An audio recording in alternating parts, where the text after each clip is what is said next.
Hello everybody. This evening I'll be talking about the importance of bug out bags.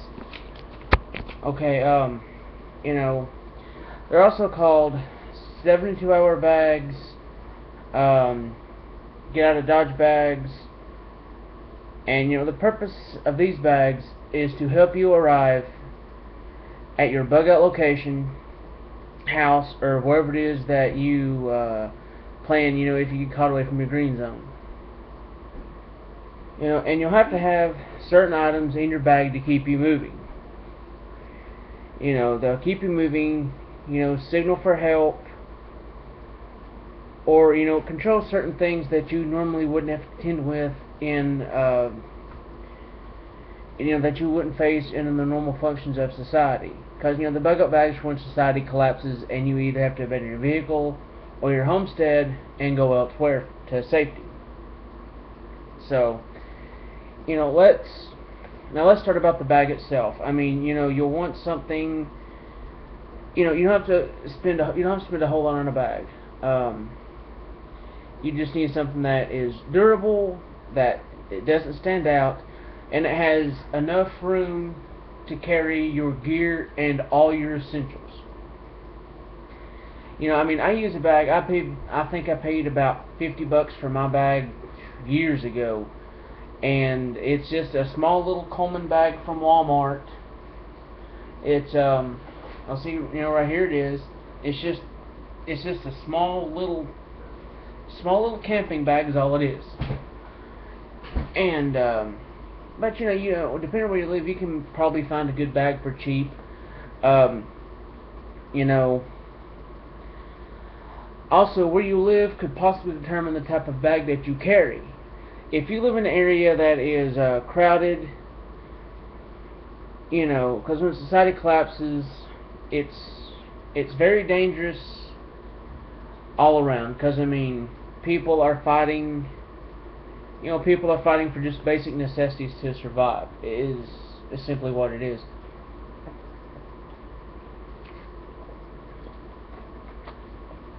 And like I said, it's dangerous when society collapses. So depending upon your area, you might want a bag that doesn't stand out. Like, you want to avoid, because if you're packing a military style gear, you're going to arouse suspicions, not only of the people of military in the event of martial law enforcement in the case of unconstitutional checkpoints or whatever the situation may be. And when most people see that, they think, he has gear. He's got a military bag. He probably has a lot of good gear in there. And they will kill you for that. Or if it's military and they get their suspicions aroused, or law enforcement, they'll confiscate it. They'll take it. They don't care about you. They'll take it. And so if you're in a crowded area or like a city area, just get a backpack. Like, just get something simple, like one of those little shoulder straps with like a college emblem on it. You look like a college kid. Just blend in. Don't look suspicious. Just be casual. Just basically be a zombie like everybody else, and don't draw attention to yourself. But the first thing you need to work on is water, because if you're on the move, you'll need water, and you'll need to stay hydrated while you go. The body can last 72 hours without water, and that's it. So, it's best to stay hydrated. Keep drinking water in there. I want to say maybe a gallon if you can pack it, whether it be in a camel bag, because my bag here actually has in it a hydration bladder. So, if need be, I can fill this bladder up and I can go as I need. Collapsible containers, keep those. Keep drinking water. Keep purification keep stuff to purify water, like one of those life straws. Keep one of those. I've not got one yet. I'm working on building my bag back up because I've had to dig into it a couple of times out when I go hunting and stuff. But like I said, your body will need Your body will need water, so make sure you have a way to either purify it or keep drinking water on hand yourself. So the next thing we'll talk about, we're going to go into food and caloric intake. As you travel, your body will need water. It'll also need calories to get energy to burn to get you to your location. So I would advise maybe 3 to 4 MREs. If you can afford to shove more in your bag, by golly, shove them in there. I mean, just shove anything that'll last long and has calories in it. Because trust me, if you have to go for quite a ways, you'll need it. Which, depending upon your location, like for me, I have a bug-in plan, but I'll discuss more about this later. I'll discuss what I personally do. Right now, this is just a guide for everybody else who's either getting into it or just needs to revise their stuff. But also those they also have those like survival bars that are like 1,000 calories a piece. I give it 8 or 10. I've never tried those yet, but I would recommend, and I will try a few and review them a little bit later. But I would probably, if those taste good, I'd advise getting those over the MREs. I mean, it may not be the best thing ever, but you can carry a lot more of those than what you could the MREs. MREs, they're good, they're nice for hot food, but I would advise having more bars than MREs because you can carry them. They don't take up much space. So, it's whatever you prefer.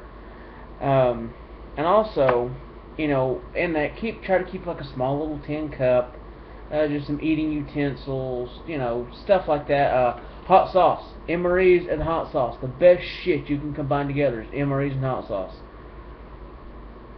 But now we've covered water, food, or caloric intake, whatever.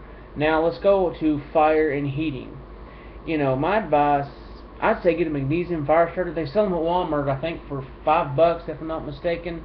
It's just a little bar about that long, and it's and what it does is you scrape the magnesium off the block, and there's a small little stripe will run along the edge of it, and you just strike the magnesium with it, and it lights, because magnesium's, apparently it's flammable, or they wouldn't sell it. So, you can make a small little pile of, brush or whatever you're going to use to light, and just put some magnesium on it, use that and spark it. But, aside from that, waterproof matches is also a good thing to have. Any type of matches that's waterproof will be good. Wind resistant preferably. See, I used to be a smoker. I used to smoke Marlboro Reds like a freight train, and I could never keep up with my lighters. But once I quit smoking, I found them all, so I shoved my lighters into my bug-up bag. I mean, I never, fire would not be an issue for me, because I'd have plenty of lighters. I still cut the matches, stuff like that. And, keep some sort of flammable material for fire. That way, if you can't find it, maybe like cotton balls with Vaseline, dryer lint, stuff like that. And if you have to stay, that way, if you have to, like Fritos and Doritos, those are also flammable because of the oil on them. You can use those too. My wife just yelled it from the other room. And you can also use tampons, but I'll go over. I'll do a series on fire starting a little bit later on in the series. I don't know if I'll include it with this series, but I will go over it at one point in time. But like I said, it's important to keep this stuff because if you're traveling, if you have to travel on foot, if you have to spend the night, you're gonna have fire. I mean, it'll keep you warm. It's a morale booster. You can cook your food if you have to hunt for it, gather for it, whatever. You'll be able to dry your clothes if they're wet, and you'll be able to stay warm. So if it's cold, a good prevention for hypothermia. You can stay warm by the fire. Like I said, in my kit, I have the magnesium block, I have lighters, and just small stuff to ignite fires. And also, if you're going to travel more than a few days, you also need to carry a change of clothes. And it's important you need to keep a change of at least 3 pair of underwear, a couple pairs of pants, sweater, just stuff to stay warm, socks. It's important to carry socks because you will have to change your socks. So if they get really wet and you keep traveling, you'll get blisters, and that will just slow you down and hurt like a motherfucker. And so if your socks get wet, change them, put them in your bag, and when you have the campfire, just let them out to dry. And then the next, and also keep like a sweater, a space blanket, or just regular wool blankets. Keep something like that just to keep you warm. I have a little space blanket that I keep in my kit. I mean, which, it's whatever you want to put in there. And then the next thing, is make sure you have a first aid kit. It's crucial that you have a first aid kit because I don't need to explain it, because bumps and bruises do happen, and scrapes. Along with your medical kit, you need to keep hygiene supplies, because hygiene, it's a good morale booster and it'll keep your spirits up. Bug repellent. If you keep bug repellent, that'll keep mosquitoes and everything else away. Also, you can also keep mosquito nets. Those are also a good thing to have in your kit. Right here actually is, I have a little bag right here. I have a little bag right here, and inside this I have multiple bags and stuff. You can also use this as a mosquito net too, because I got little these water resistant pouches right here in my bag. So if you need to store small stuff in it, you have it there. But this right here you can use as a mosquito net. Because what you do is, if you're wearing a hat or whatever, you can take this and just kind of slide it over your head, and it'll keep the mosquitoes off you. It's not that uncomfy, but it's a good thing to have if you can't get insect repellent, but I'd still advise insect repellent anyway. Hand sanitizer, that way you don't get sick on your journey. Toilet paper, and also, now since we're going to talk about shelter. If you have to bed down for the night, you have your little base camp set up, keep a tarp, 550 cord. 550 cord, you can use it for anything. You keep a small tarp. You can get tarps cheap. Dollar Store has them. Tractor Supply had them for like 2 for $10. I think my wife and in-laws raided those because they needed them for some shit. But they're still out somewhere. But they're a dime a dozen, so it's no big deal. But I'd advise getting a few to shove in your bag, because you can either use it on the ground.